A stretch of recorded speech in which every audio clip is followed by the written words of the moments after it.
ടോവിനോ തോമസ് നായകനാകുന്ന ലോക ഫ്രാഞ്ചൈസിയുടെ രണ്ടാം ഭാഗത്തിൽ താൻ ഉണ്ടാകുമെന്ന് സ്ഥിരീകരിച്ച് കല്യാണി പ്രിയദർശൻ.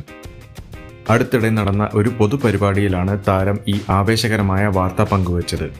സിനിമയുടെ തിരക്കഥാ ജോലികൾ നടന്നുകൊണ്ടിരിക്കുകയാണ്.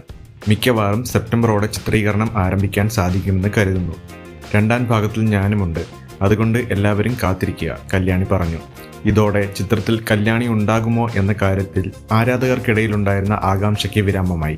ഡൊമിനിക് അരുൺ സംവിധാനം ചെയ്ത ലോക ചാപ്റ്റർ 1 ചന്ദ്രയുടെ വൻ വിജയത്തിന് പിന്നാലെയാണ് രണ്ടാം ഭാഗത്തിനായുള്ള ഒരുക്കങ്ങൾ തുടങ്ങിയത്. 2025 ഓഗസ്റ്റിൽ ഓണം റിലീസായി എത്തിയ ചിത്രം അതിന്റെ ലോക നിർമ്മിതി കൊണ്ടും സാങ്കേതിക മികവ് കൊണ്ടും ഏറെ ശ്രദ്ധിക്കപ്പെട്ടിരുന്നു.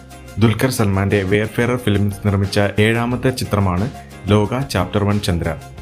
മലയാളത്തിലെ ഇൻഡസ്ട്രി ഹിറ്റായി മാറിയ ഈ ചിത്രം വലിയ പ്രീ റിലീസ് ഹൈപ്പുകൾ ഇല്ലാതെ തന്നെ 300 കോടി കളക്ഷനാണ് ആഗോള ബോക്സ് ഓഫീസിൽ നിന്നും നേടിയത്.